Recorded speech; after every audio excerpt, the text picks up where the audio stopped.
Καλώς ορίσατε στο πρόγραμμα Excel Top, το πρόγραμμα υπολογισμού της υψομετρικής οριζοντιογραφίας, των καταπλάτων στομών και του όγκου των χωματισμών για τη δημιουργία μιας νέας οδού. Ακολούθως θα σας παρουσιάσω πώς να χρησιμοποιήσετε το πρόγραμμα αυτό. Φύλλο εργασίας 1. Βήμα 1. Καταχωρήστε στο Change και στο κελί C4 την απόσταση μεταξύ κάθε κατά μήκος τομής για την οποία θα γίνει η διερεύνηση, δηλαδή να καταχωρήσετε τη χιλιομετρική θέση. Συνολικά το πρόγραμμα δημιουργεί την κατά μήκος τομή του εδάφους και της οδού για 11 χιλιομετρικές θέσεις. Βήμα 2. Καταχωρήστε τα υψόμετρα του εδάφους current heights στις αντίστοιχες χιλιομετρικές θέσεις.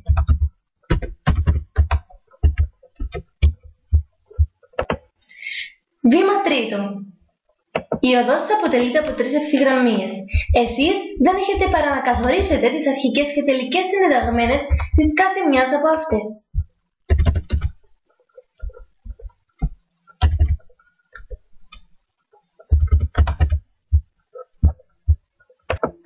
Βήμα 4. Ελέγξτε η ένδειξη των γεωγιών Road Slope Control να είναι accepted. Διαφορετικά, δημιουργήστε νέες ευθείες, καθότι η κλίση των ευθυγραμμιών που δημιουργήσατε ξεπερνά την μέγιστη επιτρεπόμενη κλίση.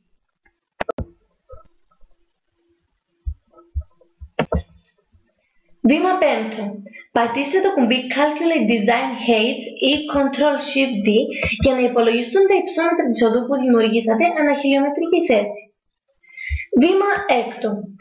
Πατήστε το κουμπί Calculate Area ή Ctrl-Shift-K για να υπολογιστούν τα εμβαδά που δημιουργούνται από τις διαφορές των υψομέτρων του εδάφους και της οδού κατά μήκος του δρόμου ανά 2 χιλιομετρικές θέσεις.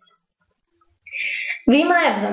Πατήστε το κουμπί Calculate Net ή Ctrl-Shift και N για να υπολογιστεί η διαφορά μεταξύ της συνολικής επιφάνειας επιχώματος και εκχώματος κατά μήκος του δρόμου. Έτσι θα γνωρίζετε σε αρχικό στάδιο κατά πόσο ο σχεδιασμός που φτιάξατε μειώνει τη διαφορά αυτή, το οποίο και επιθυμείτε. Βήμα 8.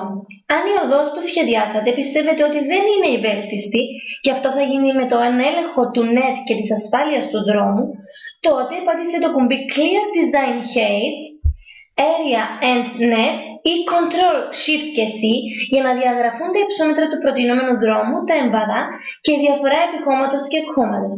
Στη συνέχεια επαναλάβετε τη διαδικασία αρχίζοντας από τον καθορισμό των συνδεδεμένων των νέων ευθυγραμμιών. Με τον τρόπο αυτό έχετε πλέον έτοιμη τη μυκοτομή της οδού που σχεδιάσατε. Φύλλα εργασίας 2 και 3. Σε αυτά θα βρείτε τις καταπλάτους τομές του εδάφους για 30 μέτρα, για δρομοπλάτους 10 μέτρων, στις οποίες θα καταχωρήσετε το υψόμετρο του εδάφους ανά 2,5 μέτρα.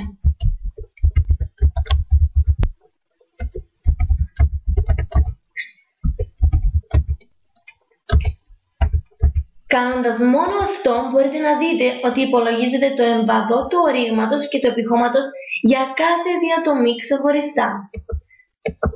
Χρησιμοποιώντας αυτά, υπολογίζονται και οι όγκοι των χωματισμών μεταξύ των διαδοχικών διατομών με δύο διαφορετικές προσεγγιστικές μεθόδους.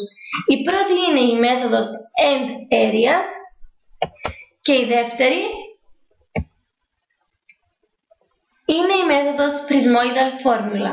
Η πρώτη μέθοδος χρησιμοποιεί δύο διαδοχικές διατομές, ενώ η δεύτερη μέθοδος χρησιμοποιεί 3 διαδοχικές διατομές. Συμπληρώνοντας τα υψόμετρα του εδάφους και στις άλλες διατομές, έχετε αυτόματα έτοιμους τους όγκους των χωματισμών για την οδό που σχεδιάσατε.